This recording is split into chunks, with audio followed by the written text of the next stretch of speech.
একবার এক গরিব লোক রাস্তার পাশে বসে কাঁদছিল।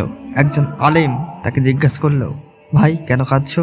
লোকটি বলল, আমার কিছুই নেই, ঘরে খাবার নেই, কাজ নেই, ভবিষ্যৎ অন্ধকার। আলেম বললেন, তুমি কি আজ ফজরের নামাজ পড়েছো? লোকটি মাথা নেড়ে বলল, হ্যাঁ। আলেম হেসে বলল, তাহলে তুমি গরিব নও, কারণ যে ব্যক্তি ফজরের নামাজ পড়ে আল্লাহ তার রিজিকের দায়িত্ব নিজেই নেন। লোকটি অবাক হয়ে বলল, তাহলে আমি এত কষ্টে কেন? আলেম উত্তর দিল, আল্লাহ কখনো দেরি করেন না, তিনি পরীক্ষা নেন, আর পরীক্ষার পরই আসে রহমত। লোকটি চোখ মুছে বলল, আজ থেকে আমি অভিযোগ নয়, শুকর আদায় করব। কিছুদিন পর ওই লোকটি হালাল কাজ পেয়ে গেল এবং তার জীবন বদলে গেল। আল্লাহর উপর ভরসা করলে তিনি কখনো বান্দাকে খালি হাতে ফেরেন না। দেরি হতে পারে, কিন্তু অস্বীকার হয় না।